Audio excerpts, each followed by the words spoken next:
Hello, Shalom Adonai. Nós estamos iniciando mais um momento juntos aqui no seu canal A Rota da Teologia. Vamos aprender mais um pouco, vamos desenvolver mais um pouco de conhecimento, vamos crescer juntos, vamos particularizar saberes. Aqui hoje nós vamos estudar filosofia, sim, a ciência que estuda o saber. Nós vamos entrar um pouco em alguns assuntos filosóficos, estudando a vida e a obra e o pensamento de nada mais, nada menos de que Friedrich Schiller. Friedrich Schiller é o filósofo que estaremos estudando nesta aula de hoje.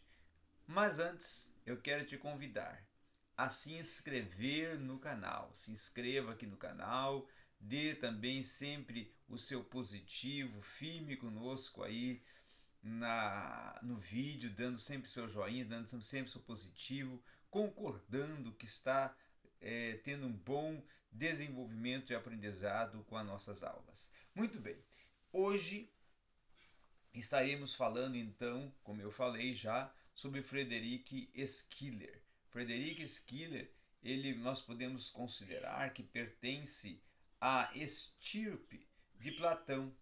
Ele é poeta, ele é dramaturgo, ele é filósofo, ele é esteta que quer dizer voltado à estética, ele é um intérprete da estética, além de médico, historiador e romancista. Então, nós podemos dizer que Schiller foi um dos filósofos mais completos dentro de formações de conhecimento, de desenvolvimento de saberes. Tá? Então, pelas datas de sua curta existência e também pelo que a história nos conservou da segunda metade do século XVIII, nós podemos conceber que entre o século XVIII e o início do século XIX, nós vamos conhecer, saber que Schiller viveu num mundo e num período de extraordinária fecundidade de saber, de desenvolvimento filosófico, de pesquisa, de aprofundamento do conhecimento. Então é nesse momento aí que ocorre, né, uma fecundidade literária e filosófica dentro do contexto da Europa, principalmente na Alemanha, onde ele estava inserido nesse contexto acadêmico e social. Entre o classicismo de Weimar e cidade onde entabulou amizade com Goethe, tá? Que Schiller vai fazer uma amizade, um círculo de conferências e de interferências e interconexões com o pensamento de Goethe, onde ele se torna amigo de Goethe. E o romantismo de Friedrich Schlegel, onde também Inovalas, onde ele também desenvolve esse relacionamento, esse desenvolvimento de pensamento, essa conexão. Agora também o outro elemento propulsor foi que ele teve uma ligação indireta, mas de uma certa forma até direta, com Kant e Hegel em 2000, por ocasião, inclusive em 2005, ali por ocasião dos 200 anos da morte de Schiller, a Alemanha descobre a extraordinária modernidade que havia no pensamento e no estilo da vida proposta por Schiller. Tá? Então Schiller é um pensamento que é um pensador que incluiu um pensamento que teve uma grande propulsão dentro da modernidade. Apesar dos problemas crônicos de saúde que Schiller teve, das dificuldades financeiras, ele sempre foi um produtor e um dramaturgo assaz pertinente. Tá?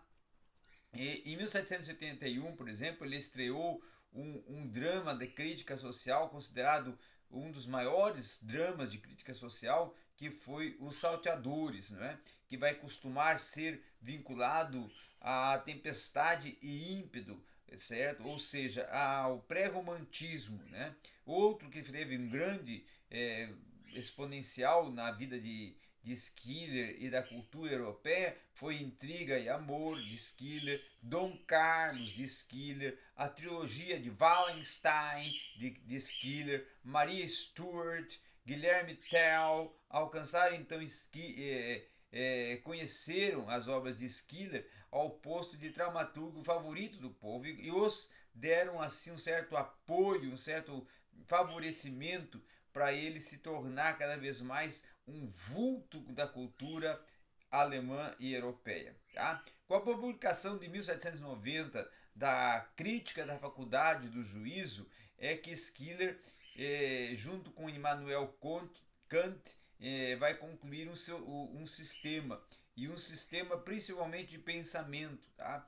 Não sem motivo é chamada da terceira crítica. Então, essa obra que vai propor e construir Schiller em parceria com Kant vai ser denominada terceira crítica. Entre o entendimento da faculdade do conhecimento e da faculdade de desejar vai se situar esse juízo ou a faculdade, tá, de julgar para Louis Beraison. A crítica da faculdade do juízo, por exemplo, vai ocupar uma posição central na história da estética. Nela que vai se concluir o iluminismo e dela vai partir o romantismo. Tá? Não se admira, pois, que Schiller, já em 1791, por exemplo, ele tenha tomado a decisão de estudar a fundo a obra de Kant.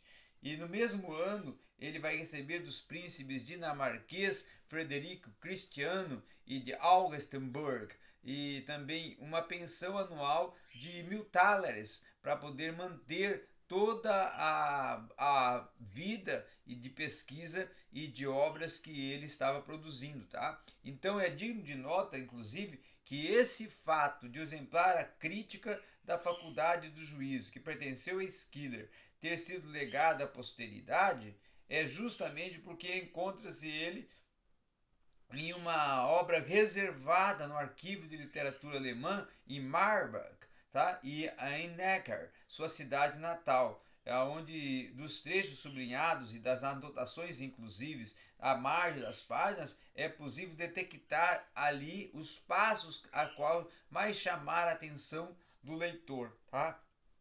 Outro sentido e outro aplicativo importante na obra de Schiller é que no semestre de inverno, ali do anos de 1792 a 1793, Schiller vai ministrar um curso de estética na Universidade de Iena e graças a essa solicitude de Christian Friedrich Michaels, vai fazer anotações durante as aulas e foi publicado mais tarde o opúsculo, né, denominado Fragmentos das Preleções sobre Estética do Semestre de Inverno de 1793 a 1794, tá? E convém se lembrar que Schiller, ele na preparação das suas aulas, ele não se limita a um estudo da obra somente de Kant, mas também ele vai ser um intérprete, um estudioso nas suas obras dos britânicos como David Hume, Edmund Burke, da obra de Kant, dos britânicos inclusive também, e não só desses britânicos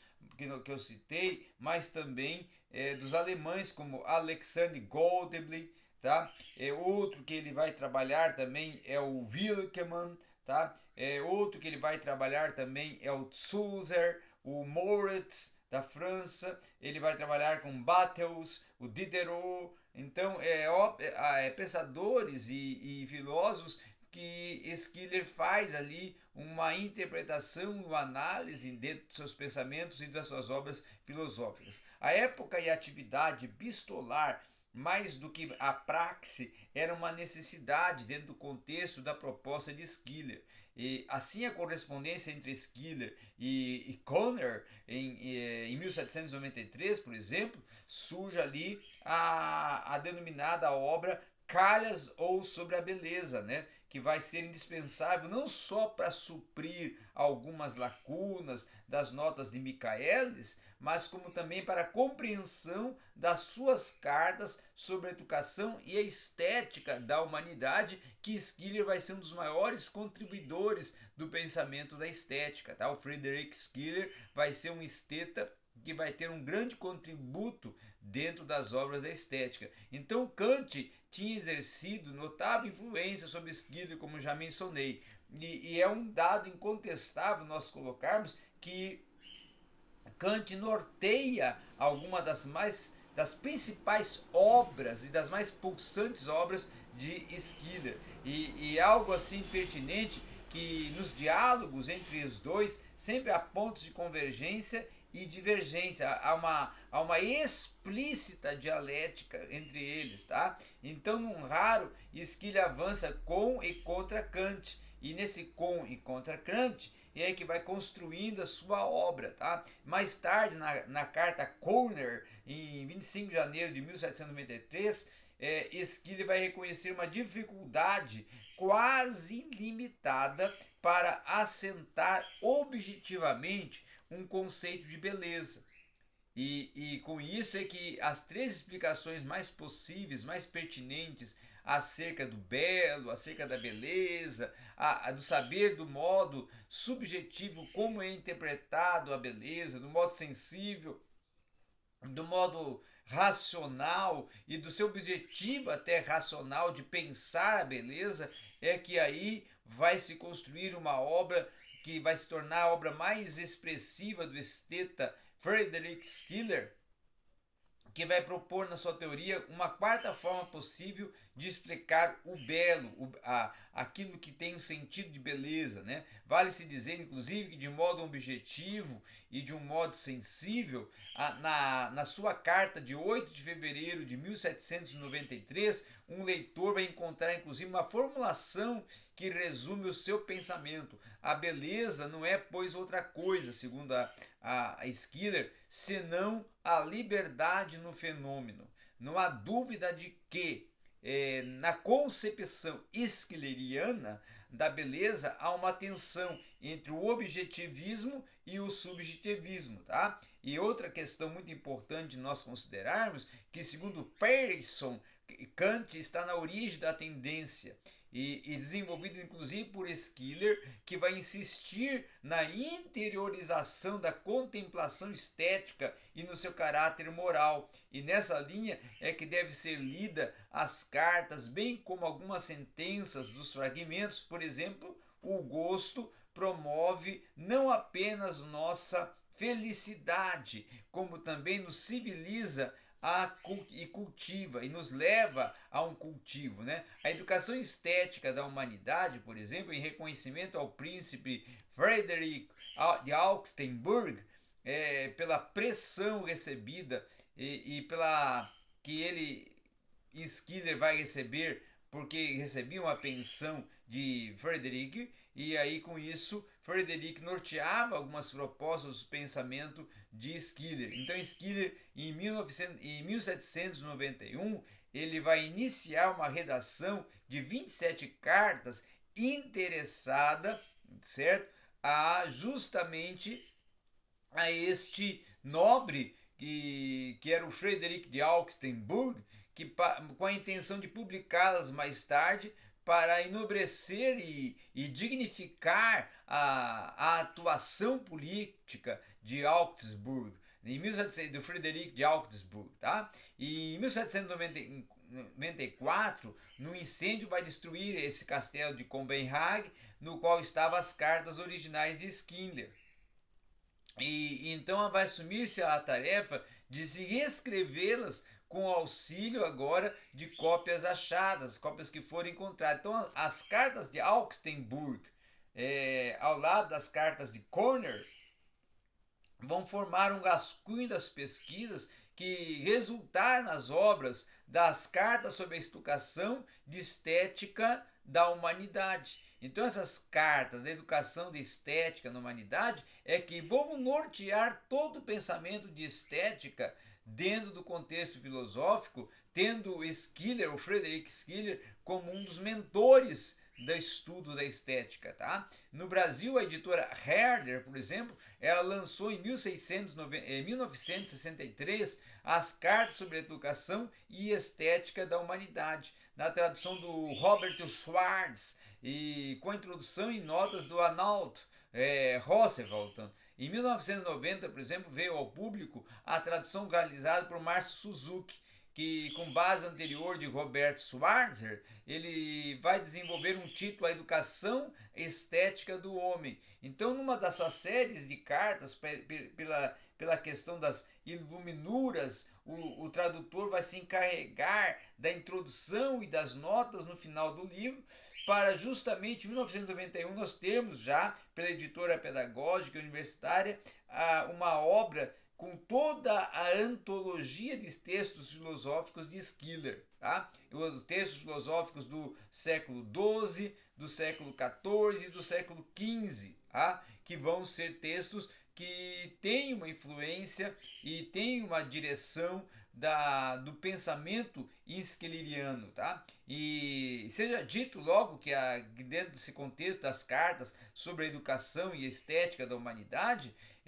não é um livro de fácil leitura, é um livro de uma grande erudição que vai justificar-se, portanto, a advertência de que talvez se deva ler esse ensaio com uma disposição estética e um pouco com os diálogos até de Platão, com a obra da Mrática, e que neste particular não falta o cunho de uma grande comédia, de um destino do homem, de um herói falho e de ambíguo, passa-se depois para as várias peripécias e também para o infortúnio à felicidade. Então, com isso, para se entender Schiller, tem que ter-se uma percepção filosófica platonista, porque ele tem um viés platonista, tá? Então o leitor, ao abrir uma carta de Schiller, depara-se com a frase: permitireis que vos exponha numa série de cartas os resultados de minhas investigações sobre o belo e a arte.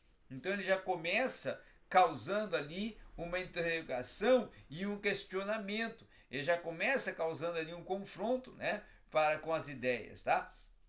E no descortinar das suas reflexões e dos seus amplos horizontes filosóficos, então você vai encontrar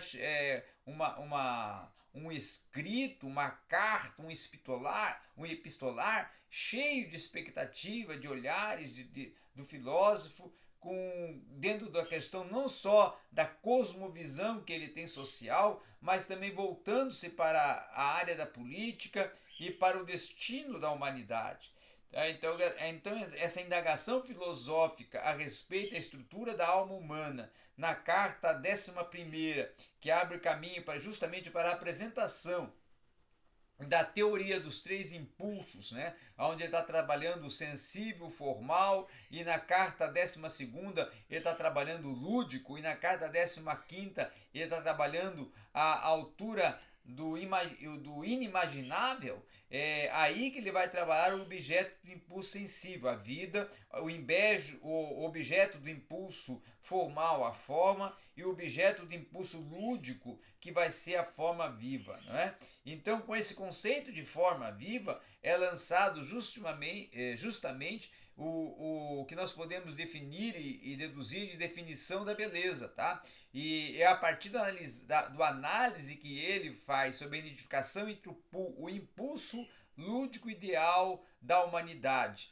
E também ele fala sobre a humanidade plena, e nesse segundo momento que ele vai analisar esse conceito de jogos e de questões que causam a distração mental, ele vai se movimentar com grande desenvoltura entre algumas obras de arte que ocorreram na Grécia clássica, e que o autor vai culminar nas formulações das suas cartas como sendo o homem joga somente para que este homem, em pleno sentido da palavra, somente é homem pleno quando joga. Então é justamente um estímulo, um impulso ao jogo, à diversão, à construção dessa interação que causa a diversão. Então vem a propósito outra observação de Roosevelt, inclusive que Schiller coloca: todavia o que no nexo da filosofia estética de Schiller importa se verificar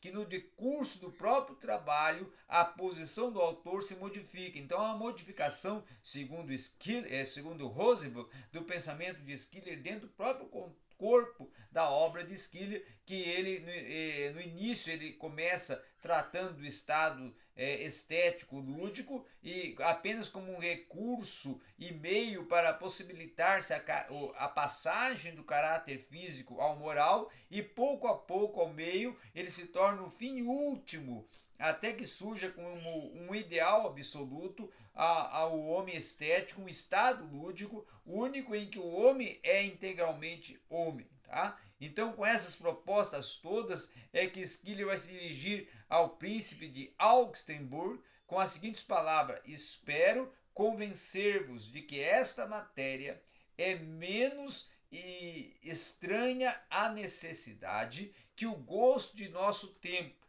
e mostrarei que para resolver na prática o problema político é necessário caminhar através do estético, pois é pela beleza que se constrói e se vai à liberdade.